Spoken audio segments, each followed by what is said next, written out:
At the end of June 1994, the border between Rwanda and Zaire was in chaos. An entire country, Rwanda, is being emptied of its Hutu population. The country's majority ethnic group, whose leaders had just committed the irreparable, the most rapid genocide of the 20th century, the genocide of the Tutsis.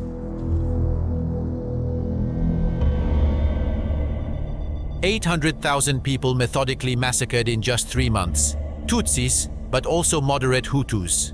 Men, women and children, no one escaped." In this flood of people crossing the border, the dignitaries of the genocidal regime and their accomplices mingled with the crowd. Among them was this man, one of the main Hutu leaders of the genocide. Before disappearing into thin air, he threatened to kill the journalist who had just tracked him down as he fled.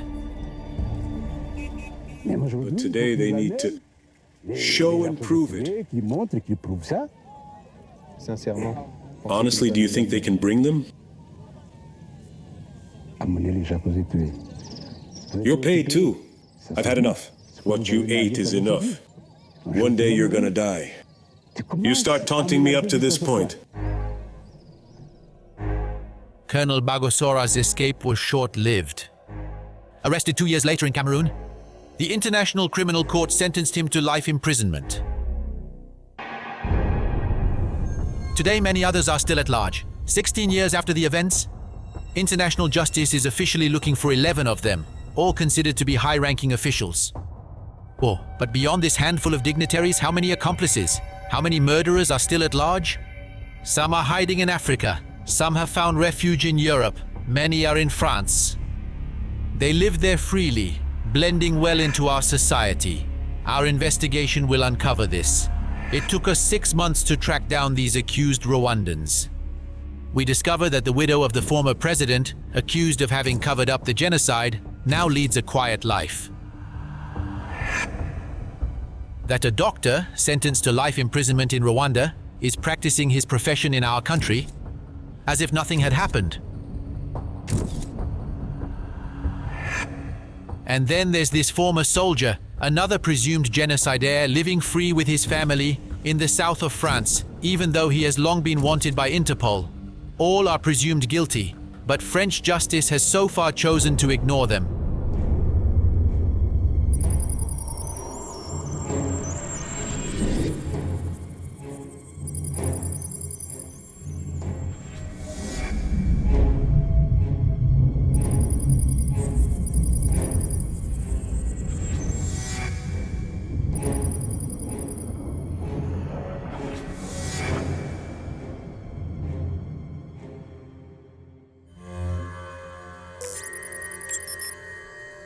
March 2010. 16 years after the genocide, the wounds are still raw.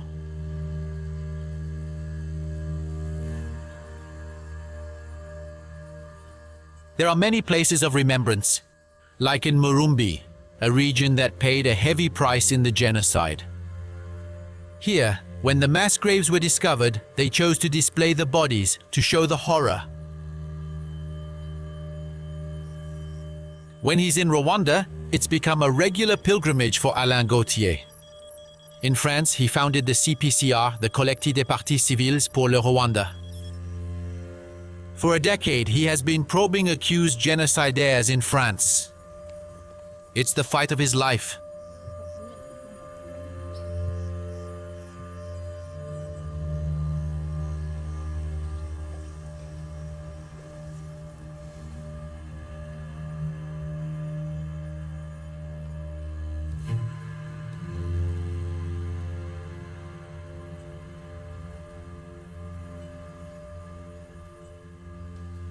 The machete.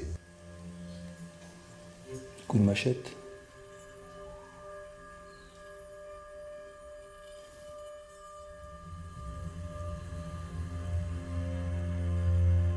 This baby almost looks like he's sitting on his mother's back.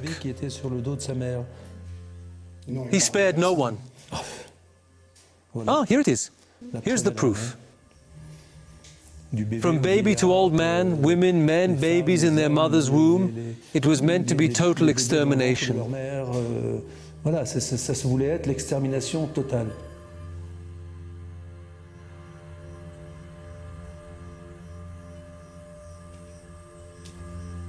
Alain Gauthier is also fighting this battle to honor the memory of his family-in-law, decimated during the genocide.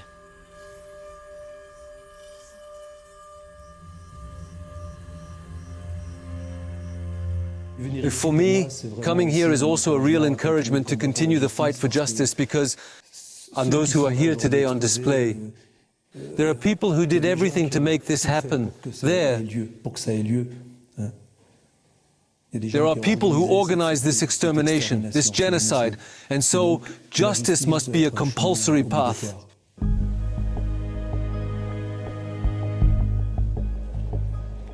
And on this long road, Alain Gauthier has set himself the task of identifying those responsible, in the hope of one day bringing them to trial. It's a tireless quest that this school principal pursues on a voluntary basis. We represent the victims, and we have the right to ask the French justice system to finally try the Rwandan genocidaires who are on French soil. I believe that this is the most extraordinary crime that can exist. The crime of genocide has no statute of limitations, and so we must continue to fight for justice for the victims. Alain Gauthier is not alone in this difficult mission. Dafrosa, his wife, is at his side to bring justice to the victims, as they themselves put it. We live in obsession with this genocide. It's a genocide that lives in us, I'd say, almost day and night. But I believe our choice has been made once and for all, and nothing can or should stop us now. Is this choice also linked to the fact that your family has been decimated? I can tell you that everything we do, everything I do for them. I can't say anything else. It's with a lot of emotion that I say this, but even when I'm tired, I'm fed up, I do it for them.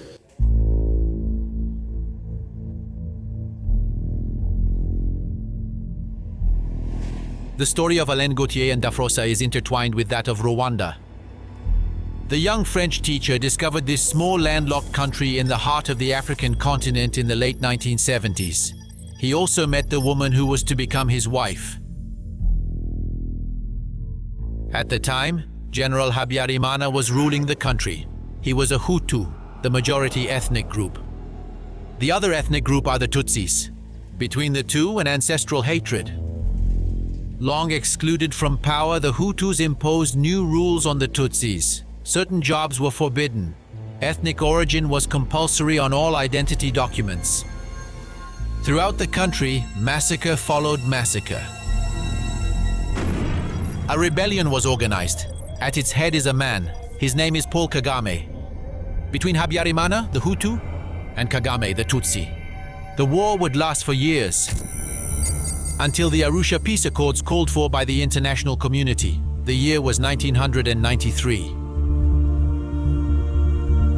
But this peace meant the return of the Tutsis to power. The Hutu extremists refused. They became radicalized. Hatred between Hutus and Tutsis reached a fever pitch. On the evening of April 6, 1994, the president's plane was destroyed in mid-air by 2 missiles, setting Rwanda ablaze. The Minister of Defense is deeply saddened to announce to the Rwandan people the unexpected death of the head of state, His Excellency General Major Habyarimana. Hutu militiamen immediately set up roadblocks in the streets of the capital, Kigali. Here they are known as the Interahamwe. When they discovered the Tutsis, they massacred them with machetes and clubs. In the space of a few hours, an entire country was plunged into horror. Genocide was underway.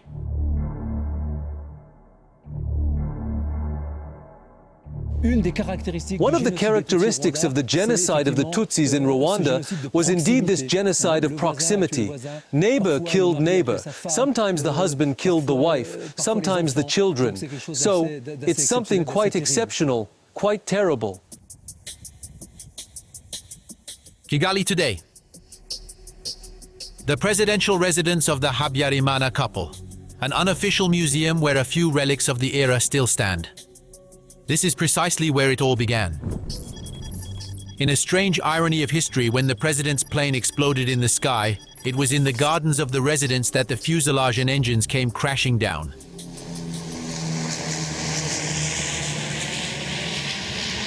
"16 years later, the debris of the plane still forms part of the scenery along the perimeter wall.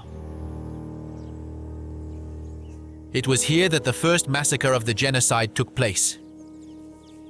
Just a few hours after the bombing, all the neighborhood's Tutsi neighbors were murdered by the presidential guard. Chantal is a miraculous victim.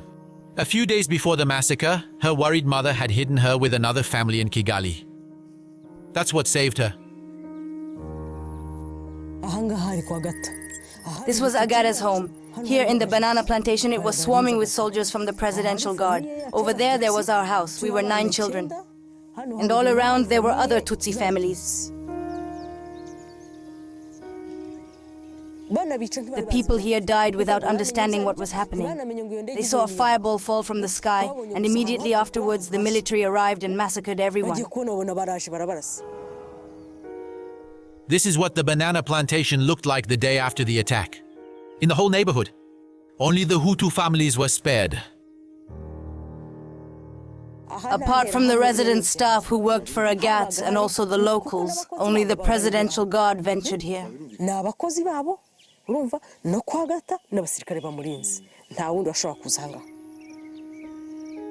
Why did the Presidential Guard age like that? Who gave them their orders?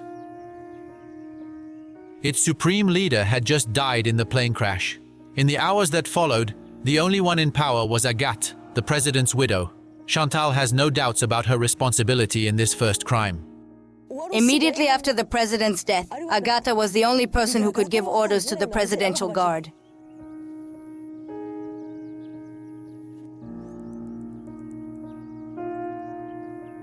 So of all these families, there is no one left. One woman managed to escape, and her name is Florence. She told us how our people were killed. Florence now lives far from this neighborhood. She agreed to receive us, to tell us what happened that evening around the presidential residence. She is the only survivor of that nightmare, the only eyewitness to its destruction. Je reste ici, on l'attend ici.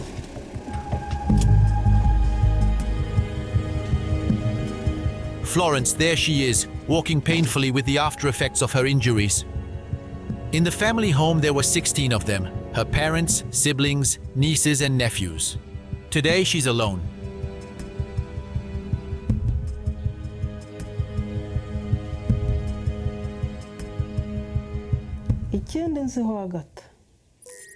Agathe and I were good neighbors. She often invited us to the residence when there were parties, for example. On Sundays, we went to Mass together. She was very religious, you know. But what I can tell you is that, above all, she was very Machiavellian. How did this good Christian woman let her Presidential Guard slaughter us like that? She had all the power. When the Presidential Guard left the scene, Florence was left for dead among the corpses of her family. The next day, the killers returned to finish off the wounded. They were led by Agathe Habyarimana's own nephew, Joseph, alias the Animal, known to all for his cruelty. They dragged us out of the house to Agathe's pigsty at the residence. There before my very eyes, they cut up the bodies of mine into pieces bit by bit and fed them to the pigs.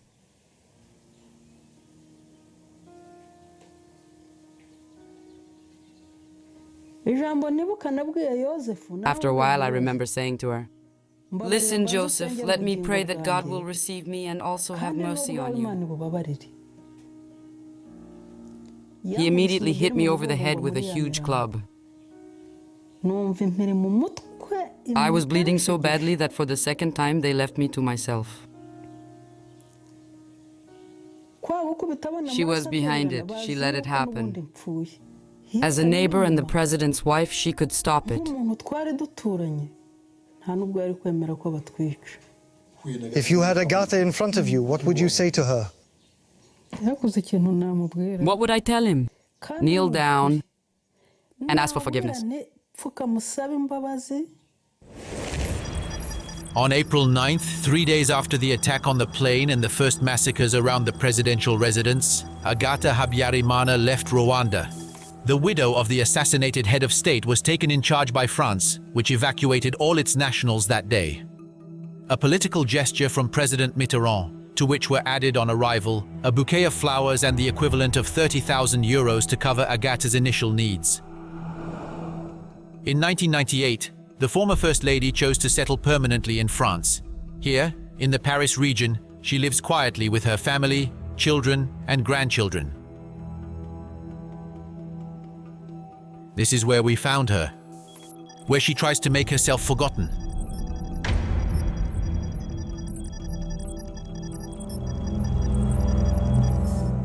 Agathe Habyarimana leads a peaceful grandmotherly existence, not quite like the others. This Interpol arrest warrant bears witness to this, the result of an extradition request from the Rwandan justice system. In France, Alain Gauthier's Collectif des Partis Civils pour le Rwanda has lodged a complaint against her for complicity in genocide and complicity in crimes against humanity. Then, there is enough evidence to suggest that Agathe Habyarimana did indeed play a role. Now, what role? It's difficult to say because it's a relatively hidden role. Now, let's get on with the job. For its part, international justice, which has already tried and convicted many genocidaires, has never prosecuted Agathe. Officially, there is no proof, no direct testimony. Because that's the hardest thing to gather, and this American knows it well. Back in 2001, he was one of the prosecutors at the International Criminal Court. You have to be able to show that individuals had direct You have to be able to show that these individuals were directly responsible for the genocide, either because they gave the orders for what was done, or because they were aware of what was happening but failed to punish these acts. But until we can provide evidence confirming these suspicions, we can only suspect, not condemn. Agathe's case is very complicated from a legal point of view, since she left the country on April 9th, the third day of the genocide. Of course, if new elements emerged proving her direct involvement, particularly in the first 3 days, it would be normal for her to be charged. Today, the testimony of Florence, the sole survivor, could well be one of the elements missing from international justice.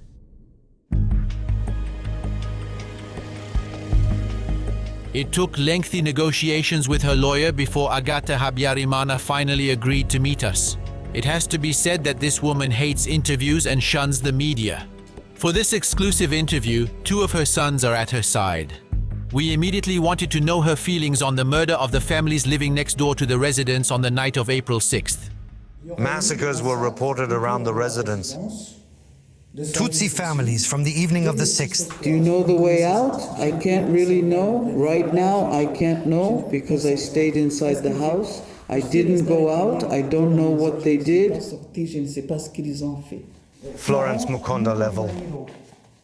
Do you remember this lady? This is my aerosol camp. I don't know. Were you on good terms even with your Tutsi neighbors? I tell you, friends, many Tutsi friends, and we've been getting on well for years. His neighbors often came to the residence. New Year's Eve parties, Christmas parties, New Year's Eve parties, they'd come to the house. The children got on well with our children. You can understand that. Friends, could I allow someone to hurt a friend?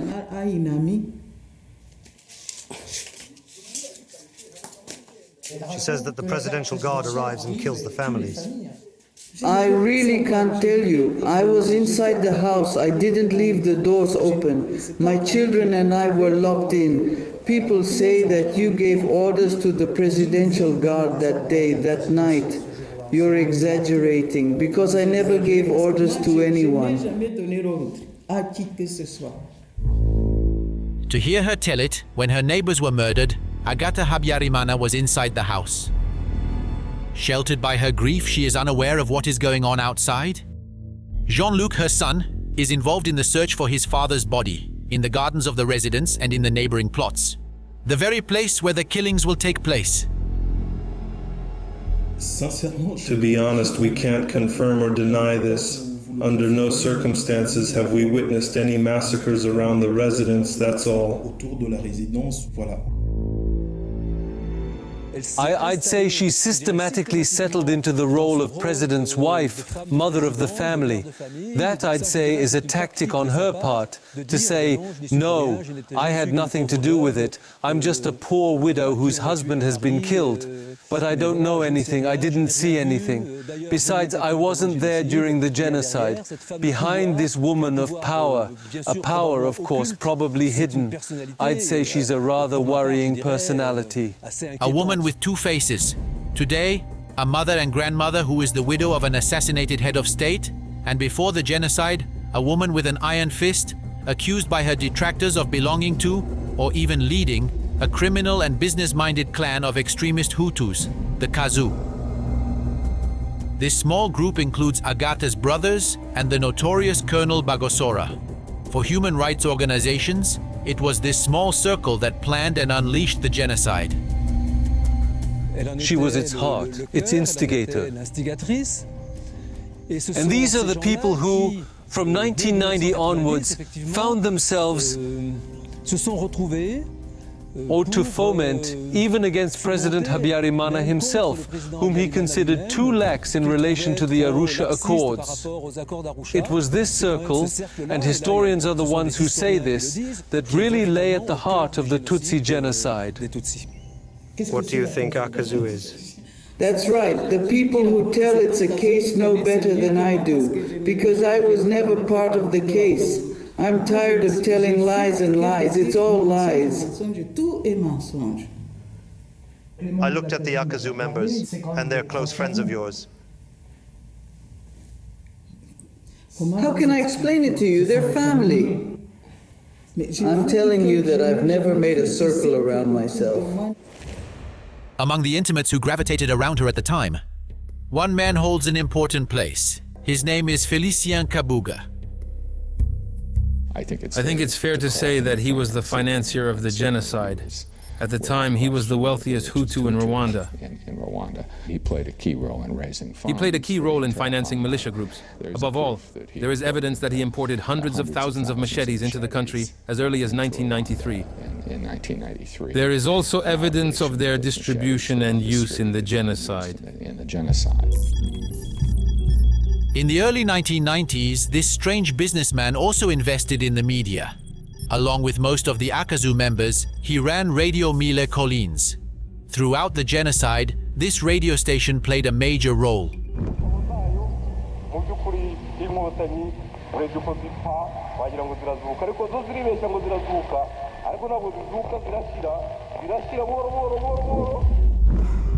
Félicien Kabuga was never arrested. He is now believed to be hiding in Kenya. His capture is worth $5 million.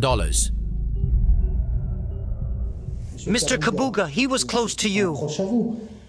He too is part of the Akazu. So they say.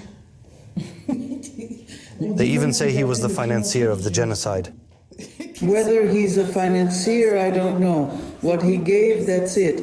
Don't ask me, I can't know. I know that Kabuga gave us 2 girls. 2 of our brothers are married to 2 Kabuga girls, including Leon. The Habyarimana family may know where Félicien Kabuga is hiding, but that's as far as we'll get. Agathe prefers to stick to her new role, that of grieving widow.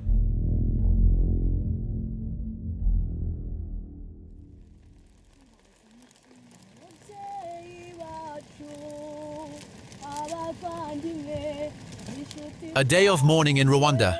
The outbreak of the genocide is commemorated. In this Kigali memorial, Dafrosa's family gathered to commune with their dead, to remember all those who were swept away by the madness of mankind.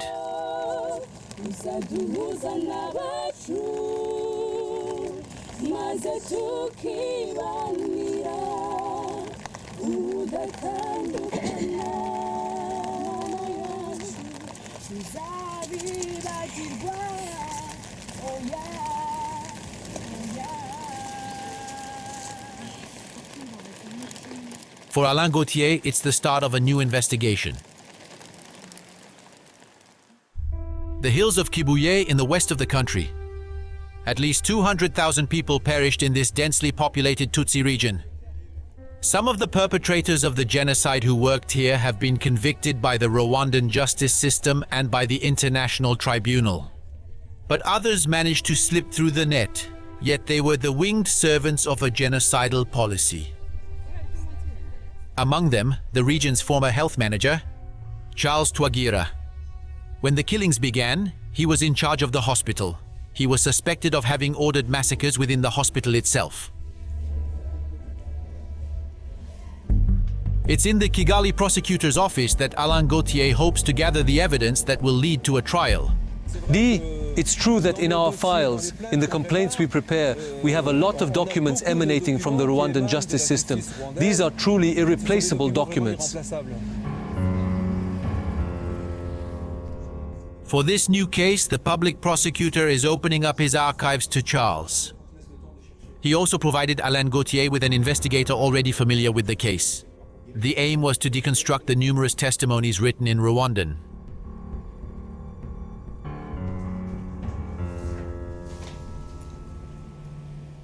If he talks about Twagira, we're interested. If he doesn't... Charles went straight to open the house where Dr. Camille's family was. Right. Yes, so he handed them over and he delivered them, the woman and her 3 children, and he killed them directly. Charles Twagira wouldn't have killed with his own hands, but at the time, he was apparently a convinced ideologue of Hutu power. Alain Gauthier's examination of Twagira's file reveals some terrible facts. The doctor was directly responsible for the massacre of the family of a Tutsi colleague, Dr. Camille. We're talking about Camille Kalimo-Abo, who was a doctor and director of the Kibuye hospital, and therefore a colleague of Charles Twagira. Many witnesses accused Charles Twagira of having handed over Camille Kalimo-Abo's wife and children. Dr. Camille is an important witness for us, so he's the one I'd like to meet.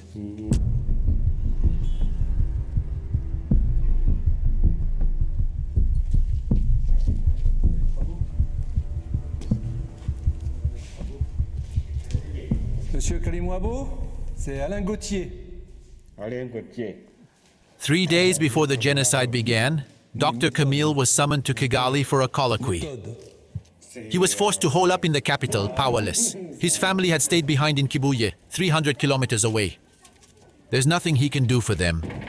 Do you know Dr. Twagira well? Twagira. Mais on était ensemble à Kibuye. Je suis catégorique responsable de la mort de ma famille. Tu m'as parlé du docteur Blam. Oui. On a travaillé ensemble pendant des années. J'ai été médecin directeur de l'hôpital. Dr. Blam comme coopérant. Dr. Blam, a name often mentioned in the testimonies consulted by Alain Gauthier.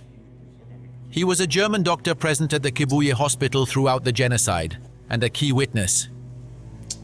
He saw the killings.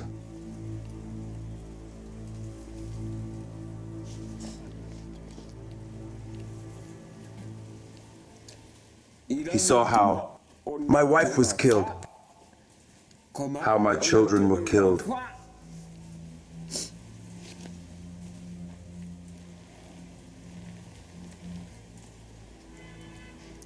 Will the French try the genocidaires in France?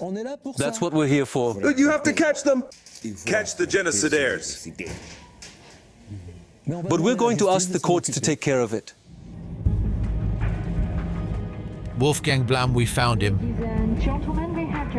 He lives in the Frankfurt area, where he is still a doctor. Traumatized by his experiences in Rwanda in 1994, the former aid worker had never wanted to testify until now. He didn't want us to film his neighborhood, his home, his family. It was along this canal that our first meeting took place.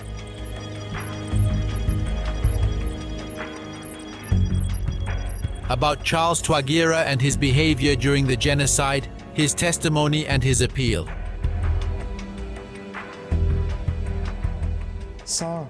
That he killed with his own hand.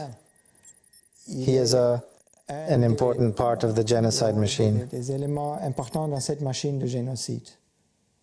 Do you know where Charles Twagira lives today? A friend told us that he has arrived in France. We had always hoped that he would be apprehended in some way, because it hurt us to know that someone so deeply implicated and deceived in the genocide was quiet somewhere in the world.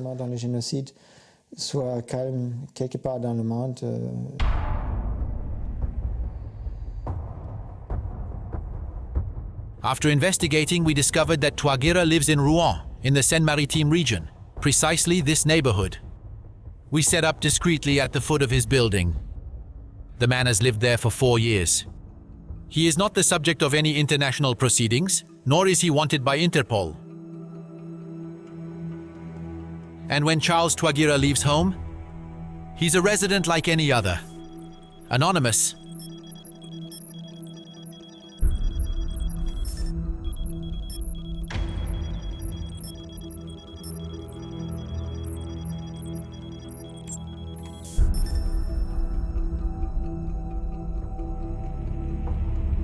According to our information, he is still a doctor working at the town's CHU. To find out, head for the personnel office. Hello, ma'am. Sorry to bother you. I am in search of a former intern by the name of Dr. Twagira, who has previously worked at this place. He's in the emergency department. He's an emergency room doctor. So he does work here at Rouen University Hospital. Okay, thank you very much, madame.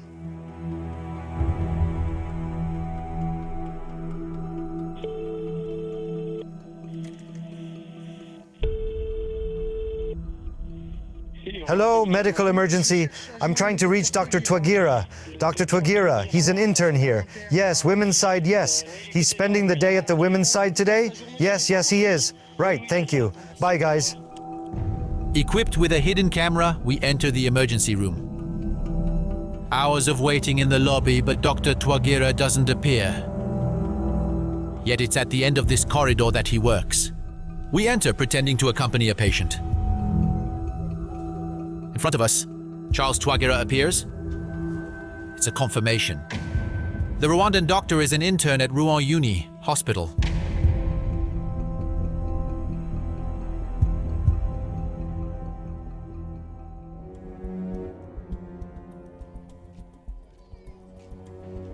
In Rwanda, Alain Gauthier continues his investigation. Today's target, Kibuye Hospital. He has just learned that a mass grave has been unearthed. It was his workers who made the macabre discovery during earthworks. 116 bodies have already been exhumed, mostly women and children.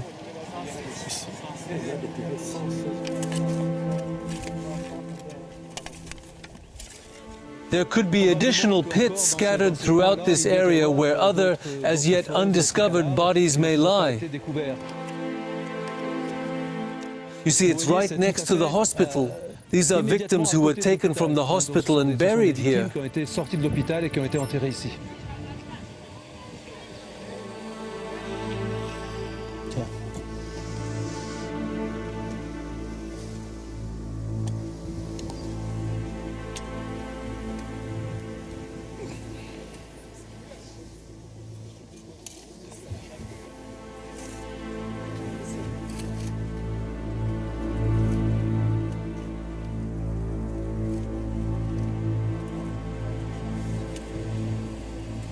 The only difference with the mass graves that were discovered is that we don't have the smell of death that we had when the first mass graves were opened. It was the smell of death, of corpses, that stayed with you afterwards. You felt as if you'd swallowed the smell and it stuck to your skin. Well, well.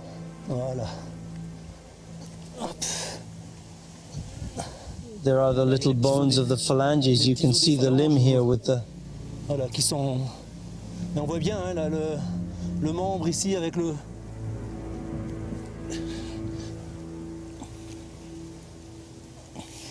There's probably a whole body there. Probablement un corps entier, hein.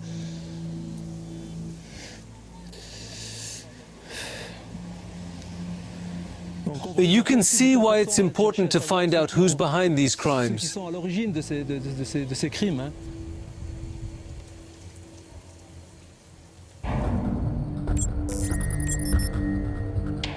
Charles Twagira's new life in Rouen is well organized.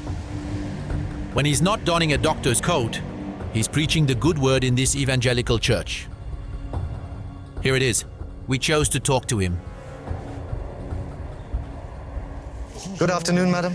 What time is the service? Around 11, 5 to 11, because I've heard about Pastor Charles. Is he here today, Charles Twagira? Yes. Charles Twagira is here. Where is he today? I'd like to see him. Bonjour, monsieur. Good morning, monsieur. Are you Mr. Twagira? Yes. May I have a word? Perhaps a little to the side, if you don't mind. I'm sorry to bother you, but you don't have the service starting just now.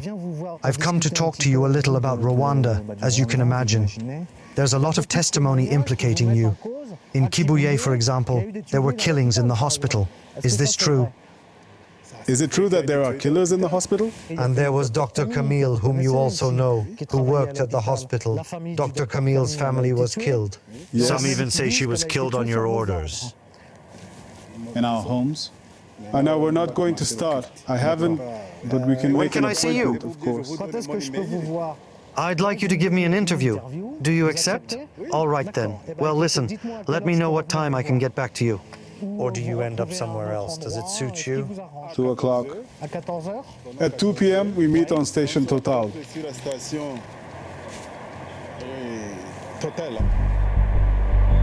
At the rendezvous point, Dr. Twagira is here.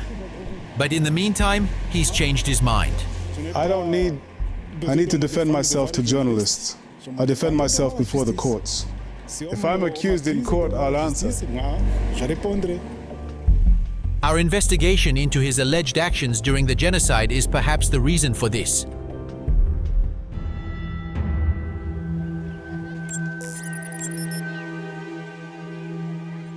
Back to Kibuye, to the town's detention center. Most of the detainees here took part in the genocide, and many of them knew Twagira. Knew Twagira?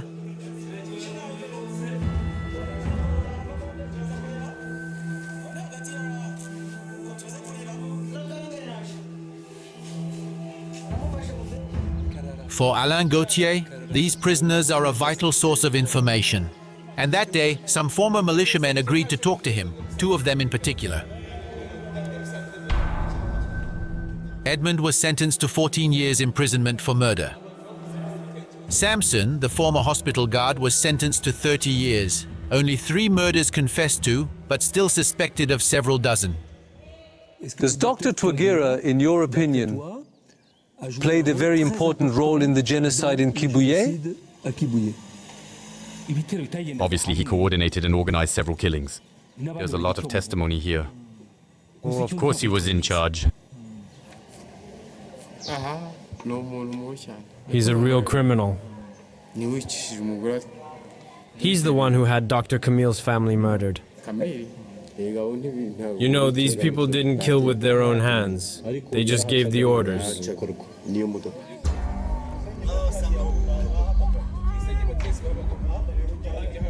When the prisoners were called, Alain Gauthier was surprised. One of the guards informed him of the presence of a prisoner unlike any other. Yes, we have to question him. Yes, we do. Ah, yes, ah. Well, yes. It's important. Is that the gentleman who's coming? The gentleman is the former mayor of the town. He was sentenced to life imprisonment by the Rwandan courts for the crime of genocide. And his personality is still popular among his former constituents. Like Charles Twagira, he was a senior civil servant. The two men knew each other well. Hello? Are you Mr. Carrara? Yes. The mayor of Kibuye? Yes. In 1994. I see. And do you know Mr. Twagira well? Yes. No, I don't. It depends on what you want to know.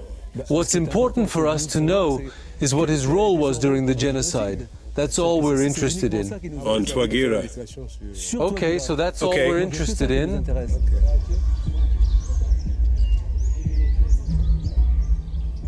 We need to see how the massacre was carried out. There were groups who were active,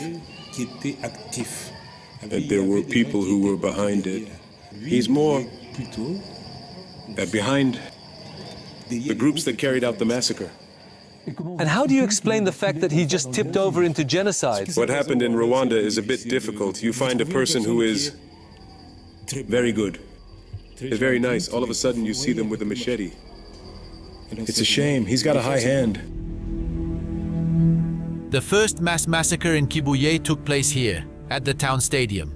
In just a few days, 10,000 people arriving from the countryside were parked there. They were promised safety and tranquility. On April 7th, 10 days after the start of the genocide, they were all removed. The Tutsis took refuge in the stadium. Gendarmes stood guard, supposedly to protect them. The truth is that this was the best way to gather them in one place, to better exterminate them later.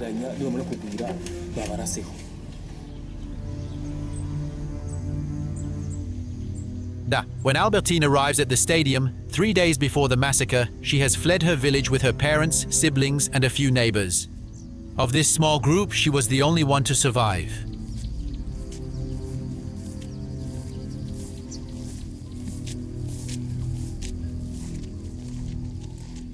We were desperate. The militia surrounded the stadium, and anyone who tried to escape was immediately shot. Dr. Blam, the German cooperating doctor, was there. He saw it all. In one of the discussions with Mr. Twagira, I remember that I was astonished, almost frightened by his words when he said that he sees and considers the refugees in the stadium to be a threat to the population.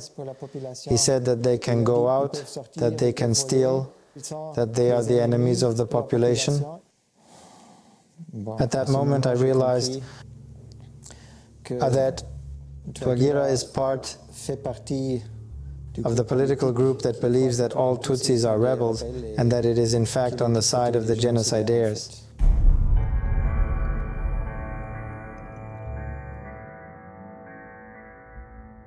First, they attacked us with tear gas grenades. We were suffocating, running in all directions. Nobody could escape. People lose acquaintances, and then they started firing into the crowd.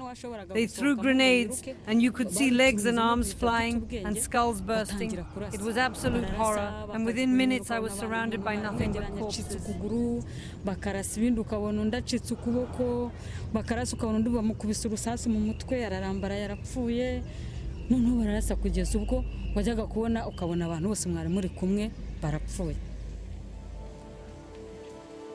Badly wounded, she took advantage of the night to hide in the bush. She managed to reach hospital a few days later.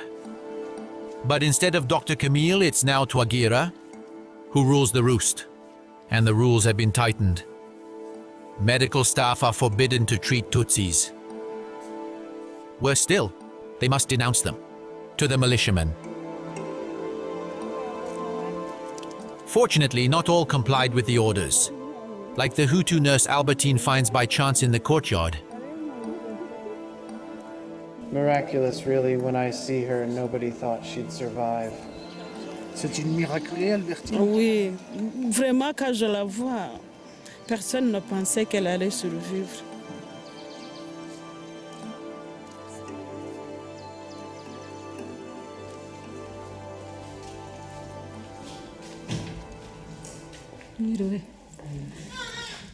That's how far I dragged myself into this room. I was here, I was on this bed. Was there any killing inside the hospital? Of course, they killed people every day, even inside the buildings. They hunted us down right into the rooms in every nook and cranny of the hospital where we could hide. There were many massacres in the hospital, and there were a lot of them. Was Dr. Twagira there at the time? Are you sure? He was there. After 2 days, someone called Delphine arrived and settled down on this bed with us side by side.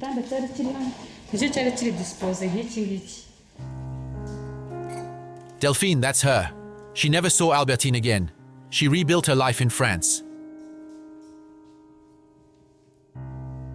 They were armed with rifles, machetes, swords, you name it. It was back and forth all the time. We never had a moment's respite. There's no way it could have happened like that without the agreement of the people in charge of the hospital. Of course, the people in charge knew what was going on. The militiamen were coming and going like clockwork. How could this be done without the agreement of the authorities? We showed Delphine the photos of the militiamen found in Kibuye prison.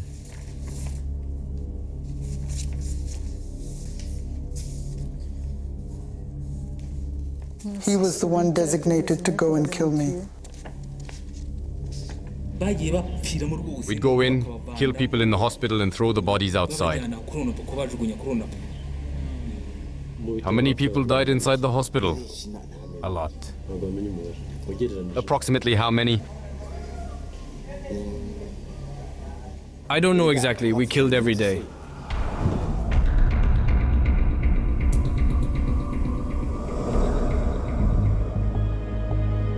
In Rouen, our insistence paid off.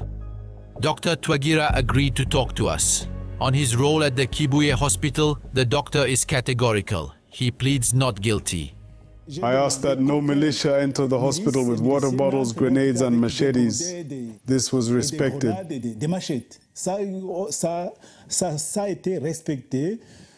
2, 3, 4 days, no more than that. But why didn't you ask again later? It was posted on the door. I tried. Left and right. The staff stopped going about their business, not to get involved in these theories, because I had chosen to advocate neutrality and respect for life. Dr.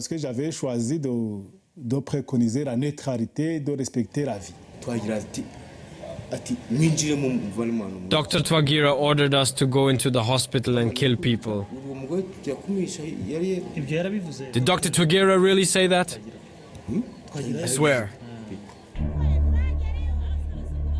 In Rwanda, some prisoners benefit from a remission of sentence when they agree to collaborate with the justice system. That's what this man chose. He is free after 14 years in prison. His name is Hassan. He was one of the murderers of Dr. Camille's family. And he knew Dr. Twagira well. It was here, a few meters from the hospital, in this block of houses reserved for expatriates, that it all happened. Is this the house where you hid Beatrice? I used to live in this house in the middle, and that's where I hid Beatrice and her children.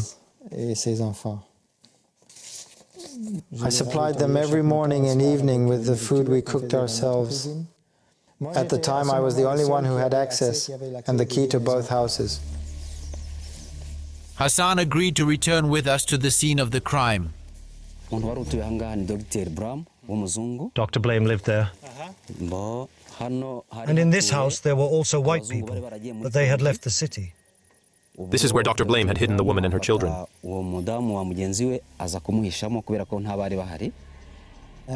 Early one morning, the watchman from the health region next door calls me and blames me for the fact that there are people in the officially empty house. The house next door where Beatrice was hiding. He thinks he heard children screaming. Can't he come in? I told him no, no, it's impossible. It has to be our child. We have a baby. No, no, it was here in this house. So he targeted the house where Beatrice was hiding. Well, I asked those people in front of the fence that I don't want to let them in. They have to break in, or they have to bring someone responsible for the neighborhood. And I expected them to bring a councillor or the burgomaster or someone or some military authority, but they came with Charles Twagira.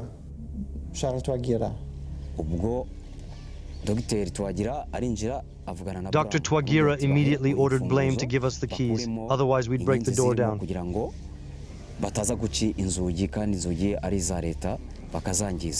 When Blame pretended he didn't have the key, Twagira told us to break down the door and get the cockroaches out. I was looking for help. I didn't take part in the extraction of the house or in the murder of that woman. They broke the door of the house. It was a wooden door. They broke it down, pulled it out, went in and pulled it out, with Beatrice and the children crying in front of the door. Ils ont entré, ils ont tiré sous les cris Béatrice et les enfants pleurant devant la porte. We entered and headed for this room. At the time, it was a bedroom. This is where they were hidden.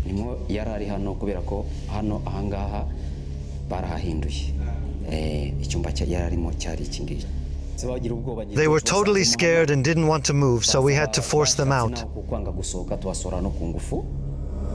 At this point, Twagira has no idea that we found the witnesses to the tragedy. But our questions become increasingly insistent. Eventually, the doctor acknowledges his presence at the scene. When we dragged them out of the house, that's when Dr. Blame called me. I saw them. I can't say I didn't see them. I tried to intervene at my level, but I was overwhelmed.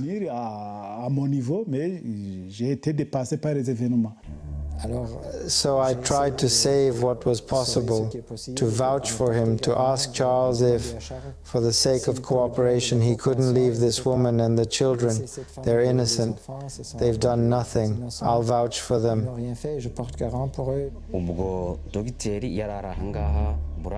Dr. Blame was here. He was begging Twagira to spare the family. He spoke in French. He said, no way. We've got to get them out of here. They're dangerous for the safety of the neighborhood and the hospital. I remember very well the words they often repeated. It's too late. There's nothing more he can do. It's too late. She begged Dr. Twagira to spare them. She even told us, I'm not Tutsi, I'm Hutu. Let's believe we'll be saved. Twagira replied, go to hell, you cockroach.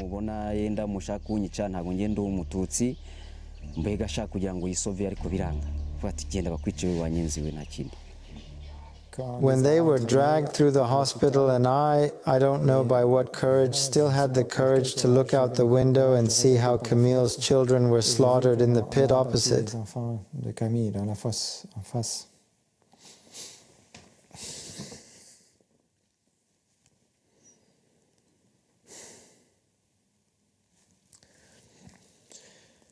Even a distance of 15 years doesn't soften the blow.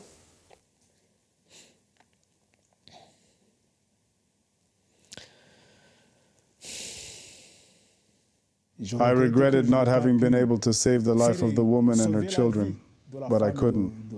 There was nothing I could do. I tried everything I could.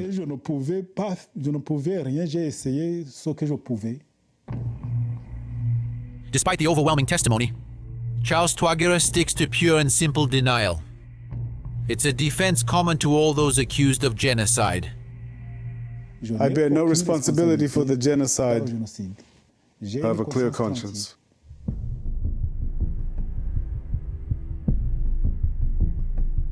A line of defense that comes as no surprise to the Gauthier. It's always the same with alleged genocidaires. As soon as genocide occurs, it must be denied because the crime is so immeasurable that no human conscience can bear the idea of having participated in it.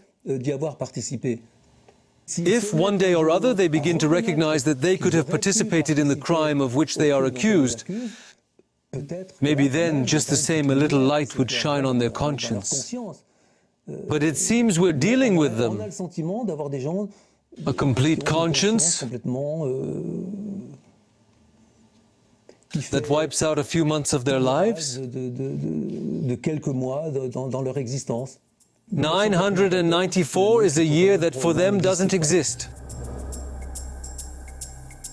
Since 994 in Rwanda, justice has been done. The Gachachas, the country's people's courts, have found and punished certain guilty parties. Among them, Charles Twagira. He was convicted, but in absentia. This is Twagira's judgment.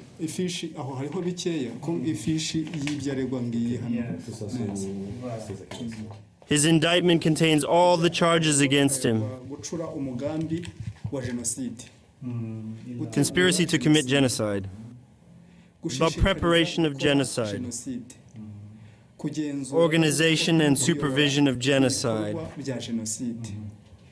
Perpetration of genocide and inhuman acts.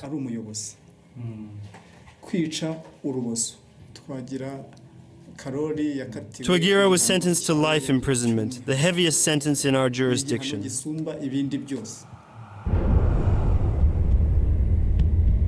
Dr. Twagira, sentenced in his country, practices at Rouen Univ Hospital. Alain Gauthier's collective has lodged a complaint against him, but French justice has yet to hear it. Worse still, when Rwandans suspected of genocide are arrested, the French police let them go after just a few hours. This is what happened 3 years ago in Toulouse. At Interpol's request, a former high-ranking officer in the Rwandan army was arrested. He was wanted for genocide, war crimes and crimes against humanity. After just a few hours in police custody, the man was released completely free.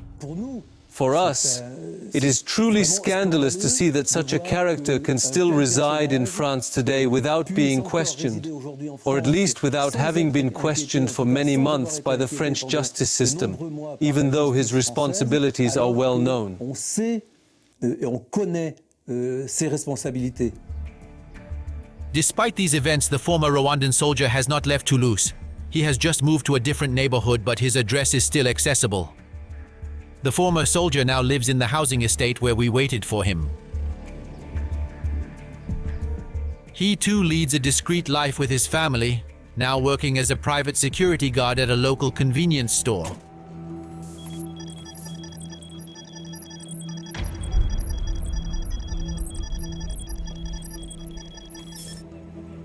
A security jacket has replaced his lieutenant colonel uniform on his shoulders.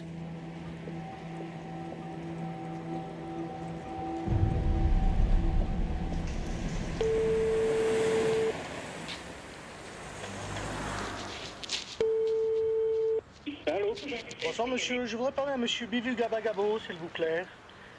De la part de qui? Bonsoir monsieur Bivu-Gabagabo.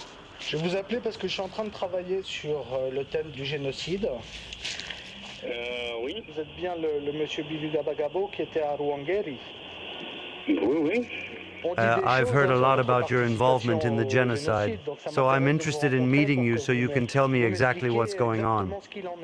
I won't really be available right now. As soon as I have the time, I'll let you know.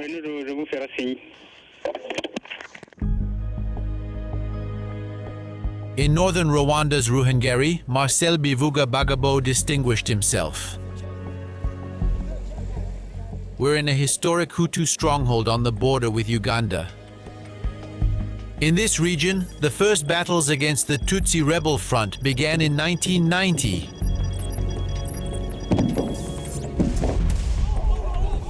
In 1993, Lieutenant Colonel Bivuga-Bagabo set up a recruitment program for the town's young people. In a suburb of Ruhengeri, we found one of his volunteers.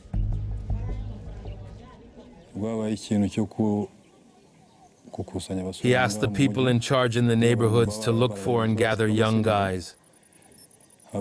They said it was to join Habyarimana's army. It was all false. All these people actually went to join the ranks of the militias. Anyway, we've started training. One day we were at the stadium when Colonel Bivuga Bagabo arrived. He said, "Look each other in the eye, look at each other. Do you really believe that you can all join the army?"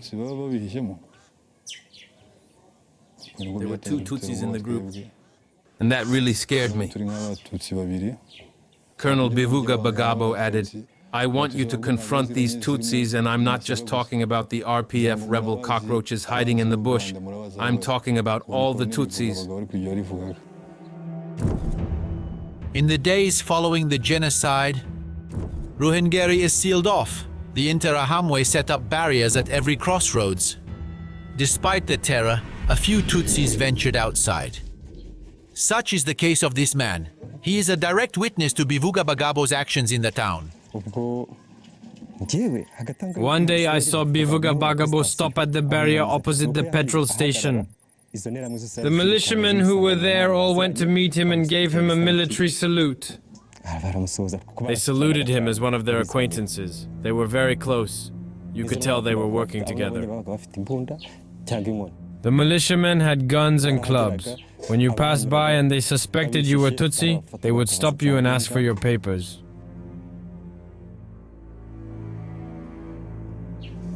And those they arrested, what became of them? They took them away, but we don't know where. We never saw them again. All these militiamen were local guys. I could recognize their faces. Most of them fled and never came back. Others are not in prison. Ruhengeri has its own prison, like all the country's major cities. Our negotiations with the guards are bearing fruit. A man will be brought to us. He's a killer. He's serving a life sentence. His accusations against Bivuga Bagabo are frightening. I know he's one of those who planned and carried out the genocide here. Why do you say that? He always explained to us that we had to exterminate the Tutsis, that they were the enemy from within. He even gave us the weapons to do it. Things have changed in Toulouse. Hello from Marcel Bivuga Bagabo. I'd like to call you about the interview you had with us. I suggest either June 7th or 12th for the week. Looking forward to seeing you soon.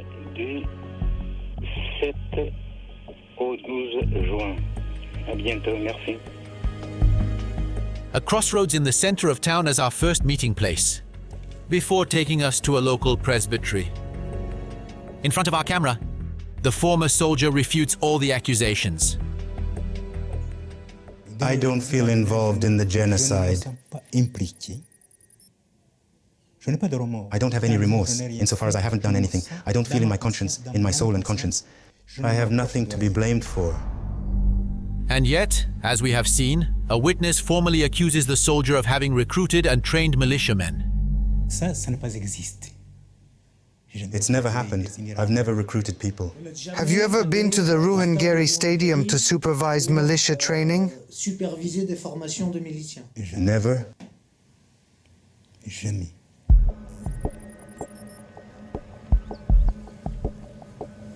But the most serious accusation against Bivuga Bagabo is the so-called Court of Appeal massacre. More than 100 Tutsis were decimated there. One woman escaped the carnage. Her name is Brigitte. At the time of the events, she was a young girl of 16. Here she is at the Court of Appeal. As in the rest of the country, the strategy of the Genocidaires is the same. The Tutsis are grouped together, supposedly to protect them. In fact, the better to exterminate them. It was the gendarme who was in charge of security here at the Court of Appeal. They controlled the whole area. The militiamen would have driven around in a car. They were always on patrol. There were no stops. Sometimes they'd come right up to us, enter the courtyard and circle us like hungry lions.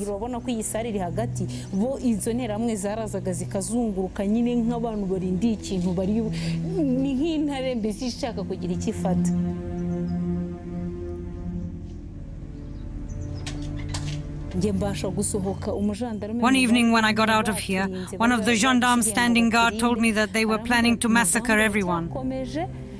He let me out discreetly. I fled, leaving all the others behind.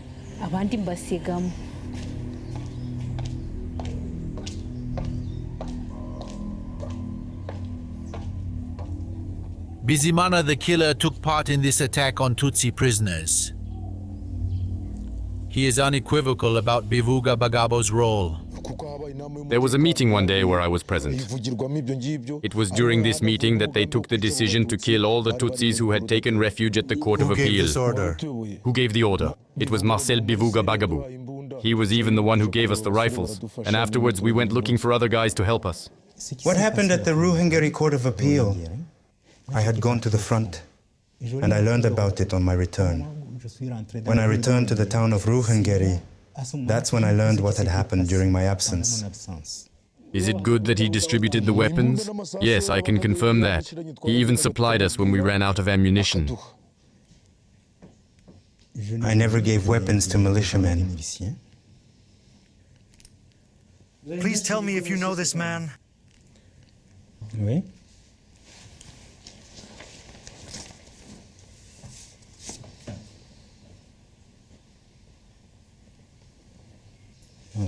He came to Ruhengeri prison. Oui. Was Marcel behind it all? Yes, he was. Did he come to see you at the Court of Appeal? Yes, he came. When he left, he gave us 50,000 Rwandan francs. And when we got back to the gate, after the massacre, he came in person to congratulate us. He brought us cases of beer and we drank them. They accuse you by name of having distributed weapons and that afterwards they were rewarded in money, in Rwandan francs, and that you offered beers. It's all a lie? Tout est faux. It's really fun to hear that. C'est vraiment amusant d'entendre cela. But it's also tragic insofar as it's based on people's corpses. Because that's not what justice is all about.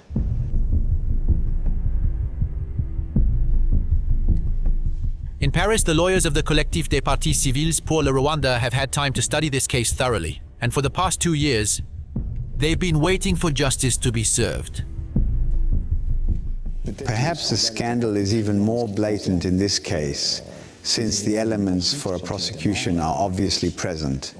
We have an alleged genocidaire who, it is more or less proven, played an active role in the genocide, and not just at any level of the hierarchy, who is the subject of an international arrest warrant and an extradition request. At the same time, we have lodged a complaint against him. So as far as he's concerned, all the elements for a possible trial are in place. And nobody does anything about it. To date in France, 20 complaints have been lodged. None have been successful. And some of the alleged genocidaires targeted have not even been heard. There is absolutely no doubt in my mind that there was not the necessary will on the part of the public authorities, regardless of political persuasion, for these matters, as they should have been. France has the competent magistrates to do this, or it has the competent police to do so, and in particular the competent gendarmerie to do so. And it hasn't. So if you like, when you have all the means to do it and we don't do it, it's because we don't want to do it. It's almost childishly obvious. At the other end of France, the Gauthiers are not giving up. The Rwandan genocide, they know they'll never get out. Too many victims, too many killers, and a justice system that does nothing, or very little. We're not out of the woods yet, because I'd say we're still in our infancy as far as justice is concerned, so there's still a long way to go.